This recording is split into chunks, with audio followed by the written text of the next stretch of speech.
Hi, I'm Jonathan Burnham, aka Kalos, and today I am starting kind of a new thing. I don't know if I'll be able to do it weekly, but I'm going to try to do this weekly, where I'm going to update rivals, go over kind of new multiplayer uh, vehicles, and also maybe some spotlight vehicles. So this week, we're going to start off with what everyone's wanting to know about, and that's the McLaren 720S GT3, and I'll talk more about that when we get to it.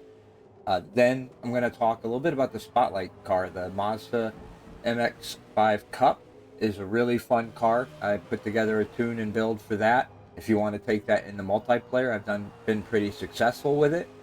And then I'm going to cover my rivals. I got a couple cars that are new tunes, the Acura NSX and the Corvette C7R. And then a couple of the other ones I just reused uh, other tunes I had for like the Ford GT at Suzuka and the BMW M8 at VIR. So, without further ado, let's get into it.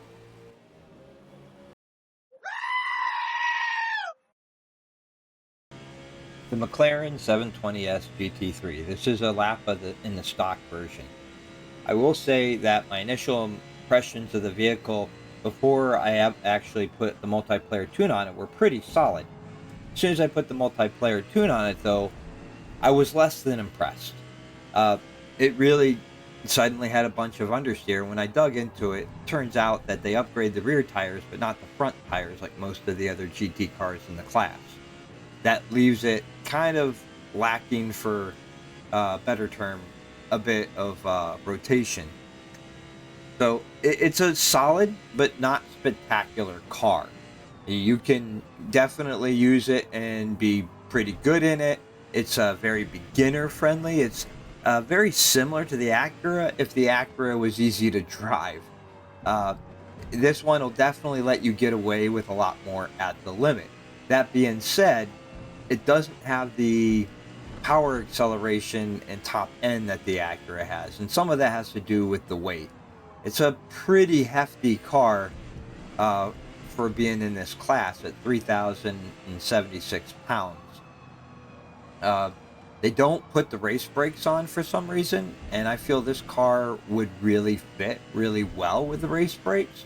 But in its stock form, I can kind of see why, if they're afraid of, like, the Golf was overpowered. This is a very good car with the race brakes on straight out of stock. That being said, without the race brakes, it's heavy. You got to brake a little earlier, and it doesn't really have it doesn't stand out in acceleration. So you really kind of end up towards the middle to the back of the pack. Yeah, I had high hopes that tuning would do a lot for this car, and initially I was disappointed. But we'll get to that in just a moment. But let me put up the results compared to the other cars I ran here at Road America.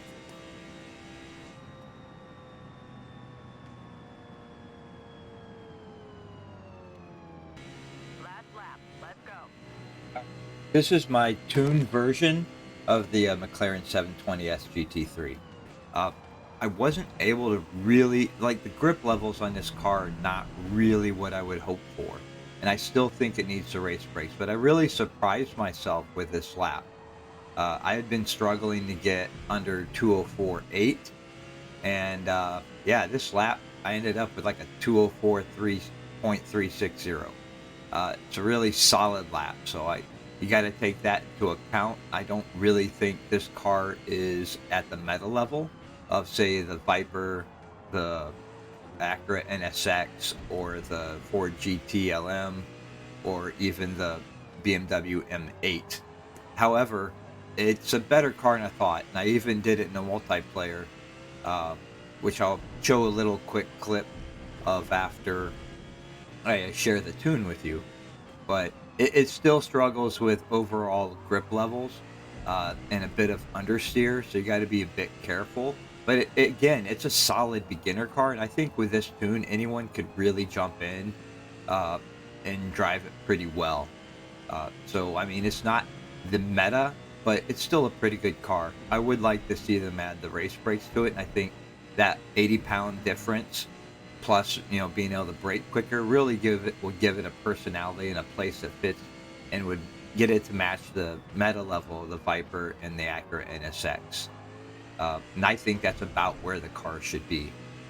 That being said, this is a pretty good car, better than I was really giving it credit for initially. So take that in mind when you hear me talking about tunings. I recorded this after that. I came back, and with a little bit of time with the car, if you get used to the understeer, it's actually pretty good. Oh, wow.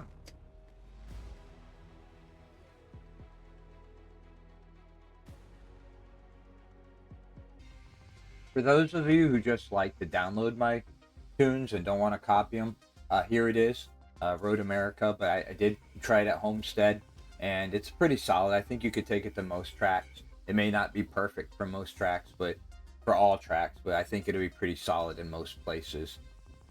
Stick around if you want to see my actual tune and copy it, make adjustments yourself.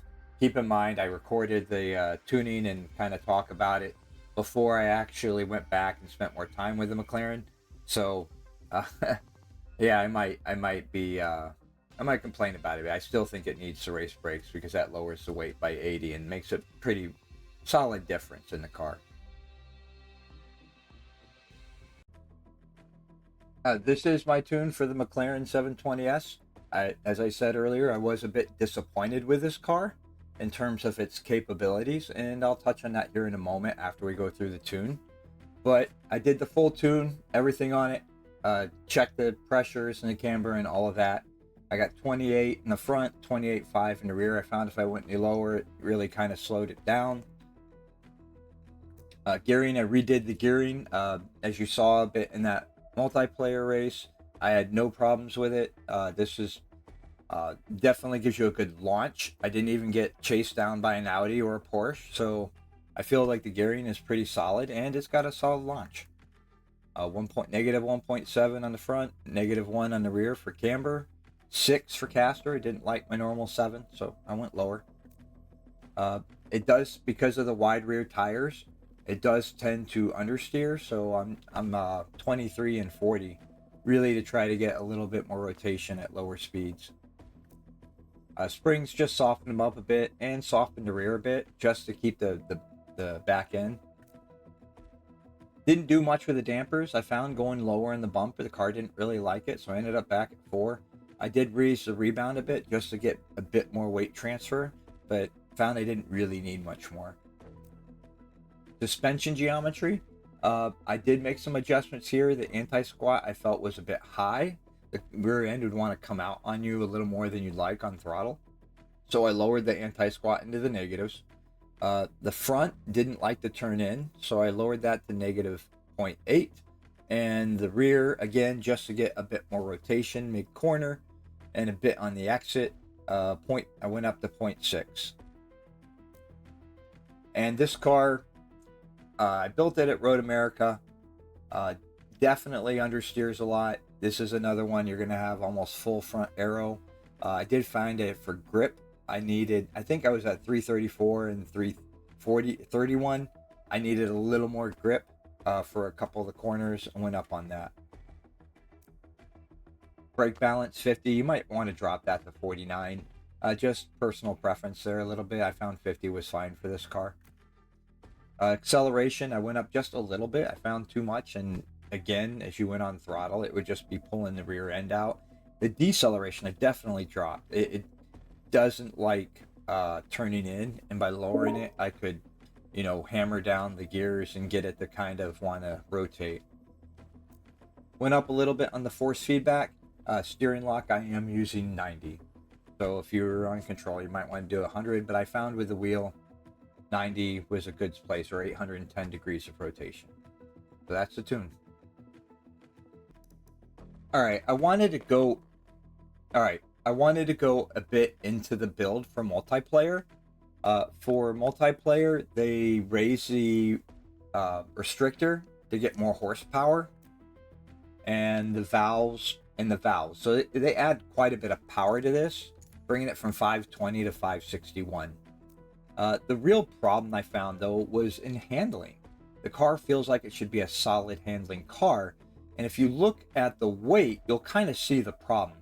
This is a pretty hefty car compared to some of the other ones in the GTs, over 3,000 pounds, almost 3,100, and it definitely affects its handling, its braking, and its acceleration. And it just leaves it a little bit underpowered.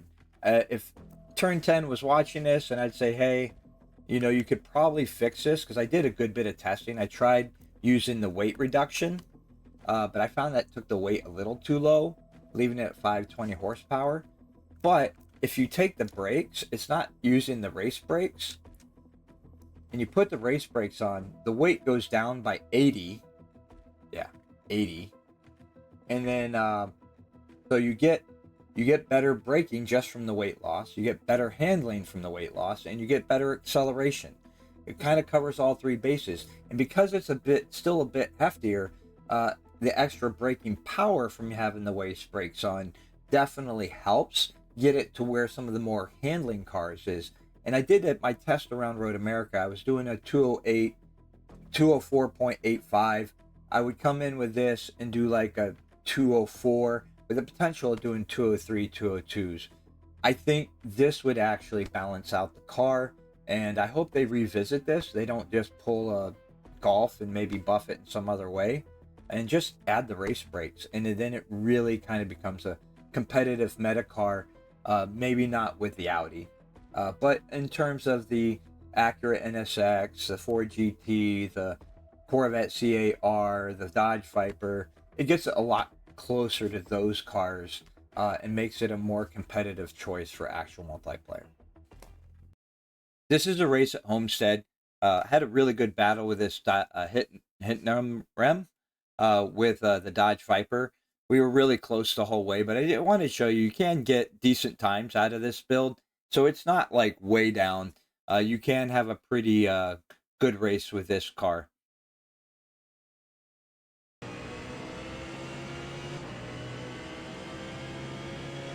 One more lap.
Woo! Yeah, it's still a good car. A little underpowered. Not a bad car.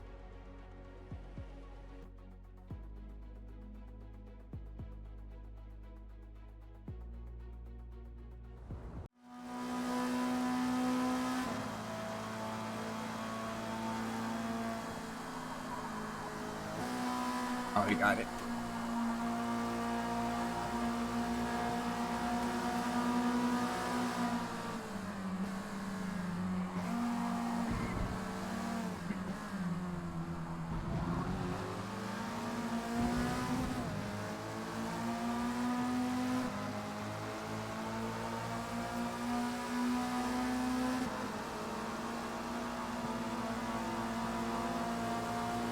Oh, the draft makes such a big difference.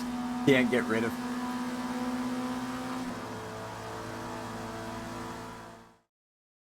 I got a request from a player who saw me racing this to actually share this tune, and I thought it was a good idea. So for the Spotlight car, the Mazda MX-5 Cup car, it's a fun car to drive. There's not a whole lot to go from 477 to 500.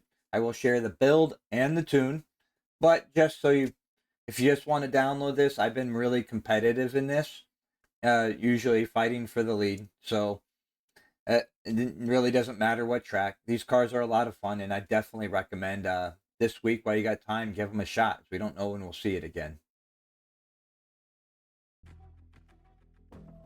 All right, this is the build I use for the Mazda Cup car. Uh, Not a whole lot you can do with it. I played around with it. It does have the arrow, so you will need to get to level 9 in order to use this build. So make sure your car is at level 9 before you get it. I did one without the arrow. It just wasn't as good as this one. So I'll go through it real quickly. So really wanted to, hold on a second here. There we go. Air filter, a little bit of power, a little bit of weight off. Nothing on the engine. And then tires, I went up on the rear tires. The one I did without the wing, I had full tires, but no, we'll stick with stock front and go up on the rear. It really just kind of makes it stable. I found the stock build a little unstable. No wheels, no driveline, and front and rear wing.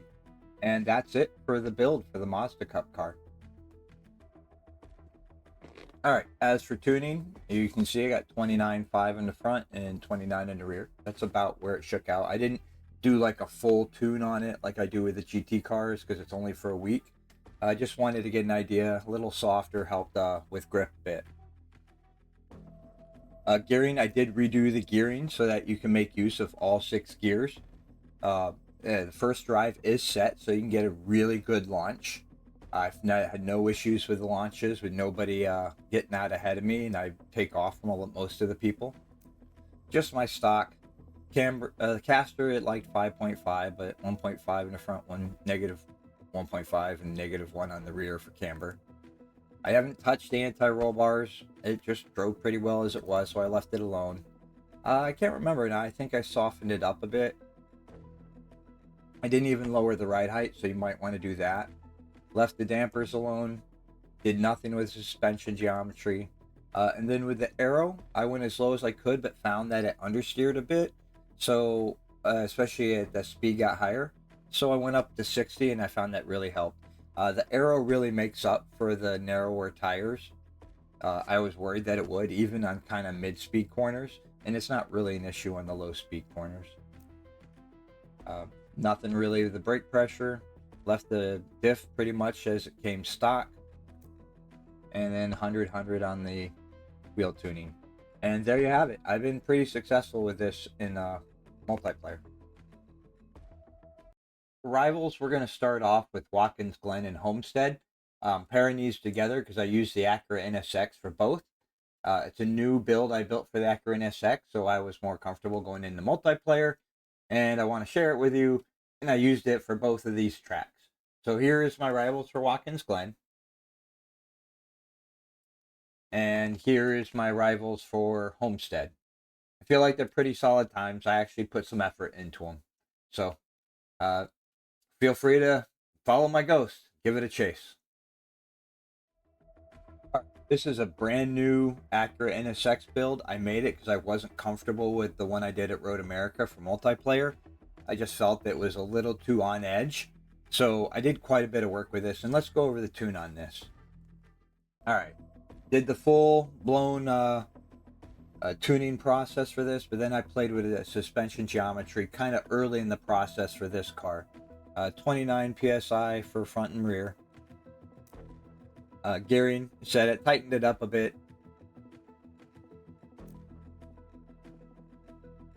Give you a chance to see these in case you want to copy them. I was able to actually go lower my anti-roll bars, get them a little more rotation with using suspension geometry.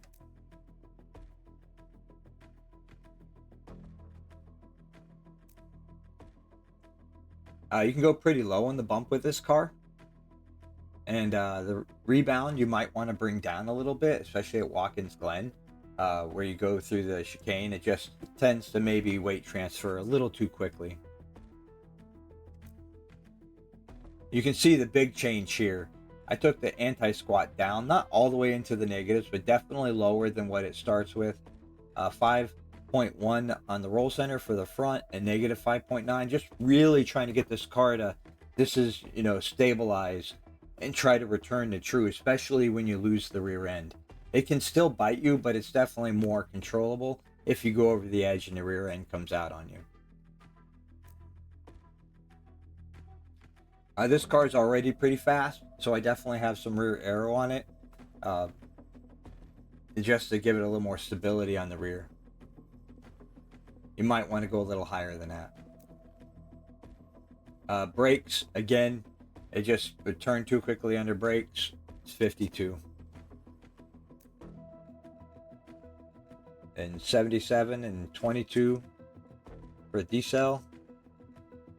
Force feedback up at 110, and again 810 degrees rotation or 90 steering lock for you, those of you using wheels.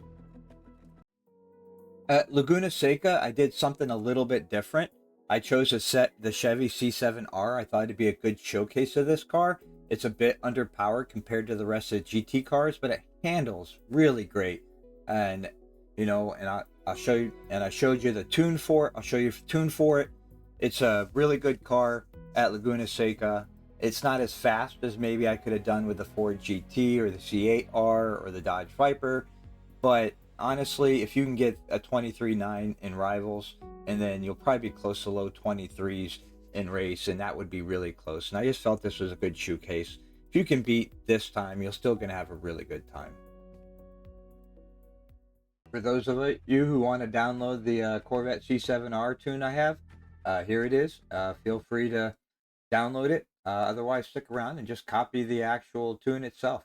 It's a fun car to drive. This is my Corvette C7R tune.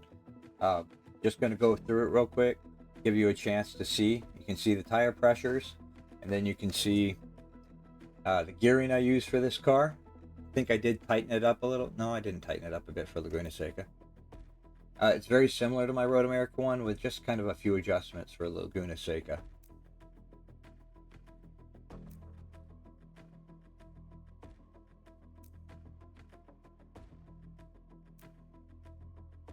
No suspension geometry changes with this car, really.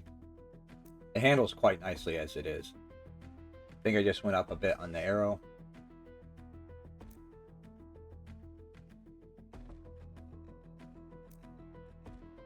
And then the diff. And then I did use 90 steering lock for this one with 105 force feedback. Did VIR Grand West with the BMW. I will admit, this is probably not the best time I could get. I mean, I've done 228s with the KTM. I don't like this track. I do not like that they use Grand West. I really wish they just used VIR full, which is what IMSA actually runs when they go to VIR, and I believe the WEC 2. Why they decided to use Grand West, I have no idea. The infield is just not really good for racing, and it really kind of kills the flow of this track. So yeah, I really hope they go back to VIR full instead of Grand West for the GT class. This is the same tune I used in last week's Rivals video, just like the Ford GT. I didn't take VIR Grand East that seriously. Not a big fan of the track with the Grand West. But, I did use this one. Didn't really make any change to the car. Could probably use a little softer suspension, would help a little bit at VIR. I used the Ford GT for Suzuka. Got a 201.1. This is my Suzuka build. I've done a 159.9 in testing, so I know it's capable. And even here, I was almost getting a 200.9 or 200.8. So I feel this is a pretty good time. It definitely could be better though. I used the Suzuka build of the Ford GT that I used in last week's spec Rivals for Nürburgring. So it's the same tune, and this is the one I used here for Suzuka. that concludes this week's video for the most part. Just wanted to give you a heads up on what I plan to have coming next. For next week, it's going to be pretty similar. We have the AMG GT3 coming out, and everyone's going to know about it. So I'll be doing kind of the same thing with it. Also, I'll be doing next week's rivals as well. Eventually, we'll get to the point where we're repeating rivals, and I'll probably just pick one a week where I really put in effort to better my time. Uh, but also next week we will be doing maybe another spotlight car or maybe the spec series. I'm not sure yet. I'll have to check the schedule and see if that's in the plans. For other individual videos, I do eventually plan to do a revisit of the Corvette C8R. I feel that car is better than what I was able to get out of it tuning initially. And I think revisiting that is worth a shot and playing it, using it in multiplayer.